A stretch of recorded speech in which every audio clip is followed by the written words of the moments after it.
بسم اللہ الرحمن الرحیم۔ ناظرین گرامی قدر، جیسا کہ آپ کے علم میں ہے کہ ابھی کچھ دن قبل ایک زبردست علمی خسارے سے ہمیں دوچار ہونا پڑا۔ یقیناً وہ ایک زبردست سانحہ اور حادثہ تھا جس سے قوم و ملت کو گزرنا پڑا۔ میری مراد حضرت مولانا نذر الحفیظ ندوی رحمۃ اللہ علیہ کی وفات حسرات آیات کا حادثہ اور سانحہ ہے۔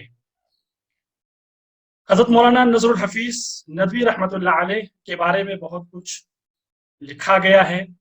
اور بہت کچھ پڑھا جا رہا ہے۔ مولانا براہ راست میرے استاذ رہے ہیں، میں نے ان سے کشف فیض کیا ہے۔ تخصص فی الادب العربی کے اندر مجھے ان سے مذاہب ادبیہ، اسکولس آف تھاٹ، لٹریچر کے حوالے سے اور اسی طرح سے قدیم عربی شعراء، کلاسیکل عربی شعراء کے اشعار، ان کے کلام کو پڑھنے اور سمجھنے کا موقع ملا۔ اسی طرح سے علم النفس کے موضوع پر ان کے محاضرات براہ راست سننے کا موقع ملا۔ یہ میری خوش نصیبی اور خوش قسمتی ہے۔ مولانا نذر الحفیظ ندوی رحمۃ اللہ علیہ ایک جامع الکمالات شخصیت ہے، جہاں مولانا عربی زبان و ادب کے اعتبار سے یکتائے روزگار تھے، وہیں مولانا نذر الحفیظ ندوی رحمۃ اللہ علیہ کی شخصیت اس حوالے سے بھی ممتاز ہے کہ ان کی نگاہ ملکی حالات بلکہ بین الاقوامی حالات پر زبردست نگاہ رکھتے تھے، اور خصوصاً میڈیا کے حوالے سے ان کا کام بہت زیادہ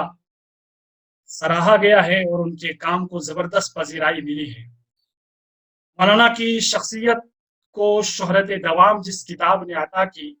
یقیناً وہ کتاب مغربی میڈیا اور اس کے اثرات ہیں۔ اس کتاب کا مختلف زبانوں میں ترجمہ ہوا۔ عربی زبان کے اندر الاعلام الغربی واثرہ علی المجتمع کے عنوان سے ترجمہ ہوا ہے۔ اسی طرح انگریزی زبان میں ویسٹرن میڈیا اینڈ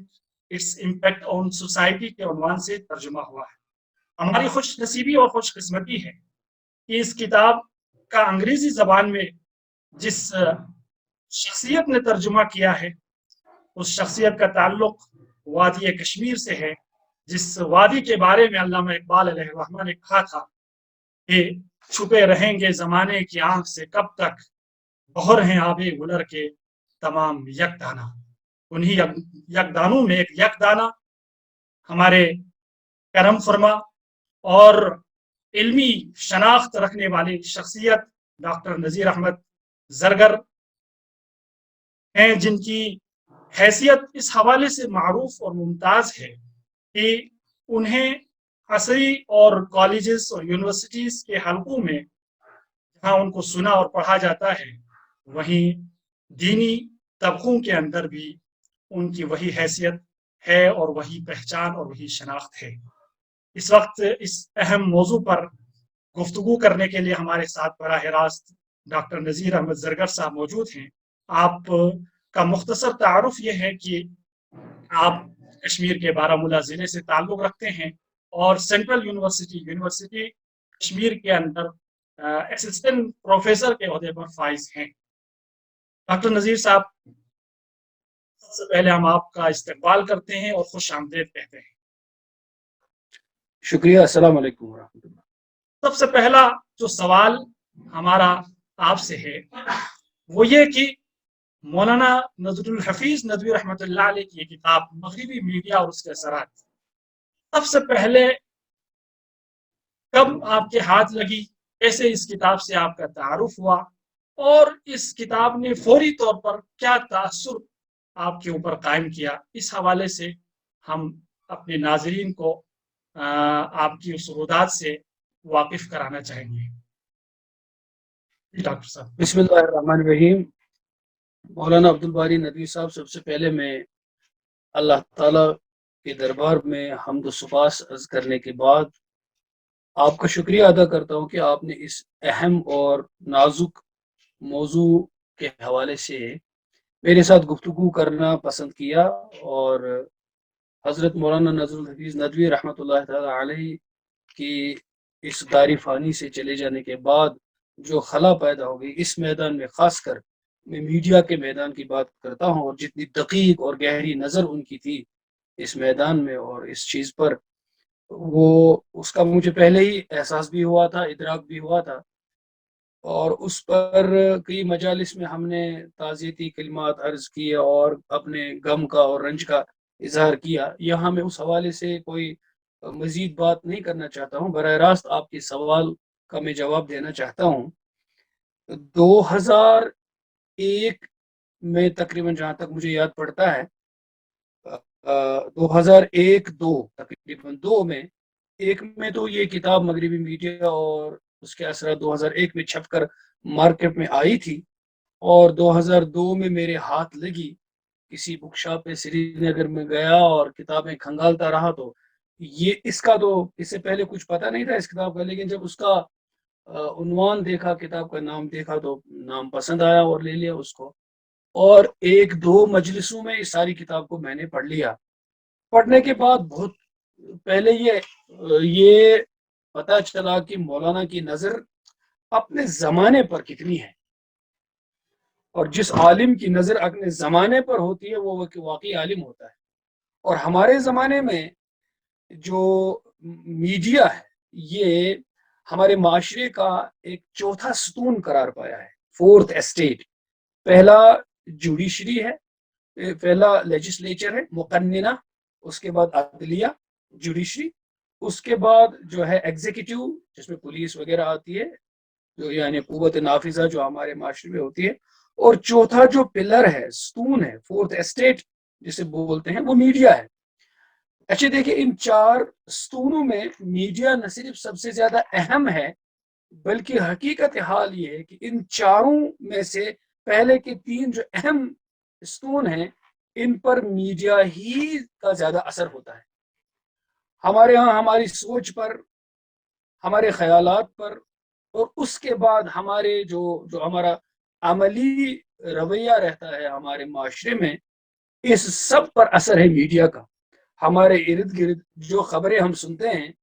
اور جس طرح کے لوگوں کی تصویریں پیش کی جاتی ہیں،